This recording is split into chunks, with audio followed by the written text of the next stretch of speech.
Hey everybody, hope you guys are having a great day. Looking forward to the weekend. Just wanted to touch bases with you guys a little bit. As most of you guys know, my husband's already retired and I'm still working. I'm still out here grinding, y'all. I think it may be coming to an end.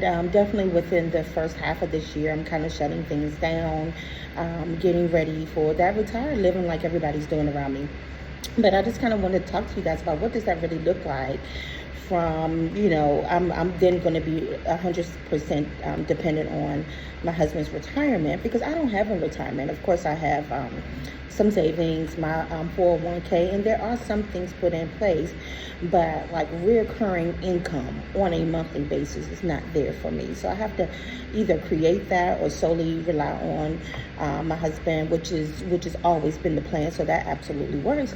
But I've been working since I've been 15 years old. So I'm really kind of struggling with that, not having my own, even though we've been together for almost 30 years. It is both of ours. So we all understand what that looks like. So we're working on some different streams of income to kind of help us through that, to balance things out just a little bit more. We'll still be able to live the same lifestyle, but I do have to keep in mind all the risks. Let's just say something happens to Marlon. God forbid, something happens to Marlon. What does that mean for me? Does that mean I have to leave? What does that mean? Because I am here as a dependent on his pensionado program. I have to do a little bit more digging, guys. I've done some homework and I realized that I still have to qualify to stay under the pensionado program, so I'm not worried about that because me and Marlon have put things in place. We put things in place to ensure that if something happens to him first, there is money that I'll be okay. He made sure to make those choices when he retired to make sure that I got a part of his pension, and then other things that we put in place on my side of in case anything happens. So as you guys continue your journeys, please be mindful that you have to think along those lines. You just can't think about the fun things and the fact that you can come here and only make $1,000 a month.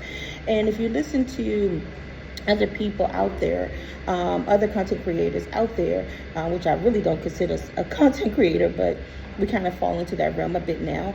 But if you are listening to them and they're saying that you can come here, I wouldn't advise coming here and living on $1,000 a month. I don't think you can live here comfortably, and I think you're kind of setting yourself up for failure if you make that choice. And so that's my honest thought on that. For those who have asked, no, please don't come here to make $1,000 a month. So just kind of wanted to talk to you guys about that and just day-to-day living. Like, how does that look for Marlon and I? He kind of gets up whenever he wants, but he normally stays in the bed about an hour later than I do. So I normally get up around 7:30ish and start my work day, and I end my work day around 5. So, during the day, he does different activities to keep himself busy, and we kind of come together at the end. But just to let you know, for those people that are still working and they move to other countries, it doesn't change. You still have to have that structure in place. So I'm not living that retired lifestyle. So we're still searching for that balance, which hopefully is not too much longer with him with him being retired and me still working. So I hope this helps in some ways for people just to really be carefully and to think carefully, be very thoughtful in making decisions when you go to live abroad, because it's just he and I now. Well, I mean, it was just he and I there. Like, we didn't have, we didn't rely on other people, just ourselves. But it's different when you have that built-in community just in case. And here we're forming community, and we are all leaning on each other. But you guys get it when you're not home with your family. I can't go live in my mama's basement, nor would I want to. But things like that, So just be thoughtful and think about long-term, how that looks like in case of death here. What choices you're going to make thereafter. Dig deep, guys, as you're making these choices about moving abroad. Don't just do surface level,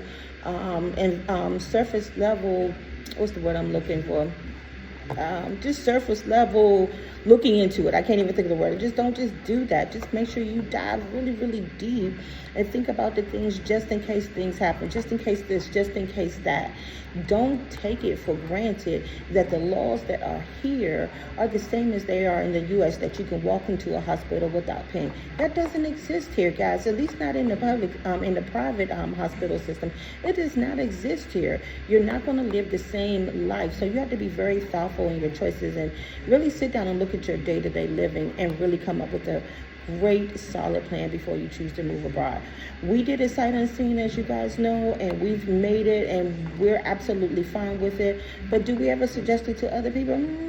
Not really, to be 100% honest with you, because we feel like you need to come and put boots on the ground. Having been here for almost, you've been here about 5 months or so, we know that we would have been better served had we visited first. But are we okay? The answer is yes. So we don't regret it at all, because we kind of are the type of people, we kind of jump into things. So that works really well for us. But for those who need to prepare, but also we will prepare financially, just also remember that we will prepare financially. So that's a big caveat, guys.